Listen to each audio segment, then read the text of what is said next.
Hey, what's up, y'all? It's Poppin' It's D. About to react to this video by Hello You Seen. It's titled YoungBoy Gets Destroyed by Joe Budden. Joe Budden has said something about YoungBoy. Let's prepare ourselves for the screaming and the spitting at the camera, because that's that's what YoungBoy is gonna give in response. I'm certain. If Joe Budden has said anything about him, because he on house arrest or whatever the case. I saw this article or this post or whatever. They were saying that he's trying to get off house arrest because he been on house arrest for 2 years and he going crazy. And he seemed like he going crazy because I saw an interview. I saw an interview and he was just being weird.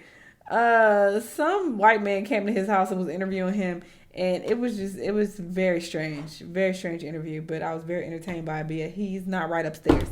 So yes, he has nothing to do but sit in his house in Utah. So if Joe Budden said something, I'm certain that he responded. So let's hear what's going on. Let's watch. What's poppin', y'all? What's up? All I can say is, well, because Joe Budden has been the most recent person to, seemingly unprovoked, just come out and call out YoungBoy's music and just call him trash. I don't even know where this came out from. I mean, just kind of, they brought up the topic, but he just decided to fully let out his opinion. So I'm going to play you guys that clip from Joe Budden's podcast, and then we'll move forward. You ready to tell the truth about NBA YoungBoy? Not ready to do this. What's the truth? That is trash. He is really bad. As a rapper or a person? I don't know him as a person. Oh, okay. I'm only speaking about music. Music. He's really bad. Okay, so as you guys just saw, Joe Budden, clearly, I don't think we've seen Joe Budden like this since it was SoundCloud era, where he's just going in on an artist and saying, yo, this guy's garbage, doesn't say anything positive about him, just goes in on him. And then some other people are defending him, saying, oh no, his music now versus then. And then Joe Budden is not budging on it, which this is what I like about Joe Budden. He's just going to say what he feels, and then you can disagree, but he's not... He'll hear you out, but it's going in one ear and coming out the other, in the sense that it's not going to convince him. He's just going to understand your perspective better. So what happens after this? YoungBoy decides to reply in the most YoungBoy fashion ever. Kind of reminds me of old Soulja Boy, where he's just yelling at his iPhone camera. And I'm going to play you guys that. And old YoungBoy, he's done this many times. From it. Last thing I dropped was a side to my album still in the top 10. Oh, well, I'm getting hit with money. Don't speak on me, I don't play that shit. Don't rat on me neither, you I said, all that people talking to the old stupid, dumb your don't even get hard no more. Oh, how you know? Ain't no sabotage nigga. With that, man. Don't rat on me. Don't rat on me. And I don't argue with your ass. Nigga, hey, you do all them interviews. Hey, come on, Great Nigga Mountain and talk to me. You can't. If you can't do that, man, hey, you bitch made. Nigga, shut your fucking mouth. 60,000. That's 6 times in a row.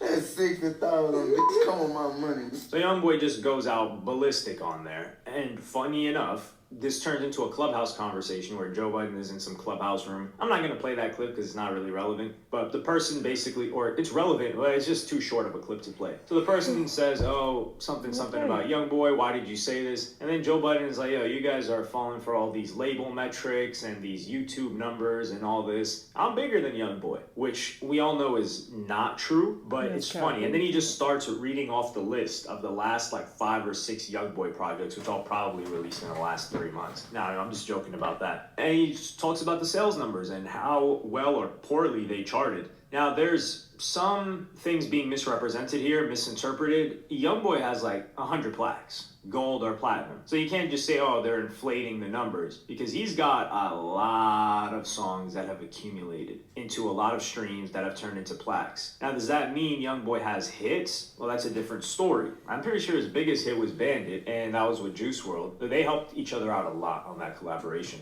When we look into other songs, Outside, I would say, was another hit. But there are a few YoungBoy hits, probably just because he releases so much. Now, the reason why I said well in the beginning is I made a video about maybe a month or even 2 months ago, which even while I'm paying less attention, I've still got like a feel of the pulse of what's going on. And it was something about like, why does nobody care about YoungBoy's music anymore? And I started to notice nobody's really talking about him. Nobody's really mentioning him. The YB Better stuff it doesn't exist anymore. You don't even really see YoungBoy fan accounts, those profile pics that were photoshopped, other than maybe like Scuba Ryan, I think. That's still the guy that has it. But he stands out. And there was an army of these people when, just a year ago it felt like.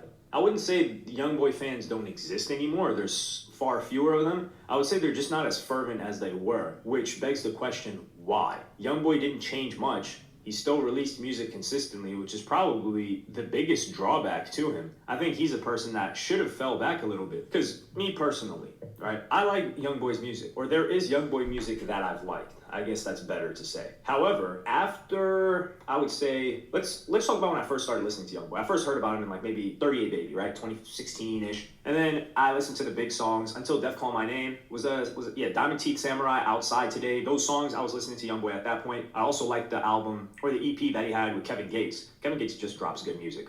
I try to disregard every other thing that he says outside of the music, or does. Just kind of like try to look the other way. I would say the point where I was done with YoungBoy and I didn't care what else he dropped was after Top. Top was a good album. I think it was his highest selling album. I enjoyed it, but after that I was like, okay, I've got enough YoungBoy. I don't need any more. I think I checked out Sincerely Kentrell, but after that, I didn't listen to no From the Bayou with Birdman. Respectfully, I'm not trying to hear Birdman rap. I didn't listen to Better Than You, Last Slimito, I didn't listen to that. Realer 2, I didn't listen to that. I didn't listen to the past 8 albums, or mixtapes, or whatever you want to call them, because I just don't care. And I just got enough. Not in the sense that the music sucks. For me, it's just, hey, I've been fed enough, and I've echoed this sentiment in other topics for other artists. For example, like Kendrick Lamar, Lil Uzi Vert, I say this too. A lot of people have these high hopes or these expectations of upcoming Uzi projects. But when I talk about Uzi, I'm like, hey, man, if Uzi drops something, cool, I'm gonna check it out. And I don't even think I did my Pink Tape video yet, which I probably will. Just TLDR, short version. I like Pink Tape. But for me, it was like, hey, Uzi's already delivered me like 4 or 5 projects that are so good that I don't need anything from him anymore. He's like cemented himself. Anything after he does is just extra credit. He's already aced the exam. And that's the same way that I feel about YoungBoy. I wouldn't say he aced the exam like Uzi. I don't like his music as much as I do Lil Uzi Vert's, but he's dropped so much that, hey man, I'm good with all these other songs. I'm not even tired of these other songs, and you're dropping more. So like chill. And you can only drop so much without it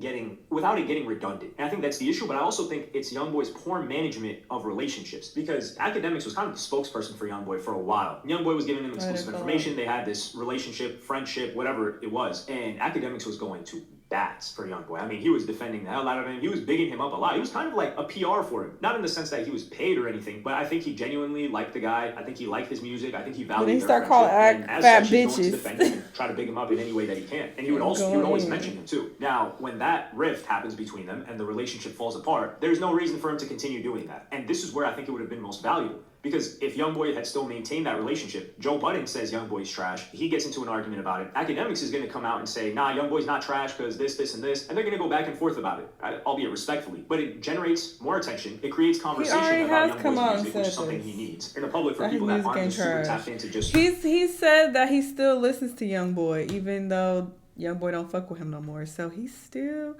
is actually...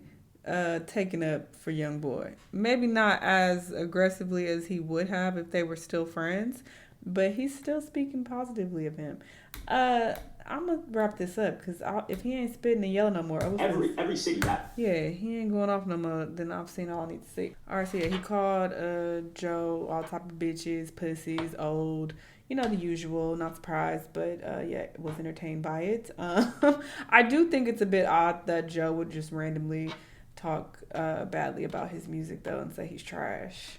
Like, I do think that is a bit odd. But yeah, maybe they were discussing his music and he just felt compelled to say that. But I feel like that's kind of a reach to call his music trash. And granted, I have not listened to a lot of his newer shit because yeah, he's just dropping shit too quickly. But the songs that I have heard, they're decent, you know. They're not for me personally. I do like a couple of his songs, but not a lot. So, you know, a lot of his music isn't for me, but I wouldn't go as far as to call it trash. So I wonder why Joe felt the need to come out and say that. Not sure. But anyway, they beef now, I guess. Y'all let me know what y'all think. Let me know what other videos you want to watch, and I'll see you on the next one. Bye.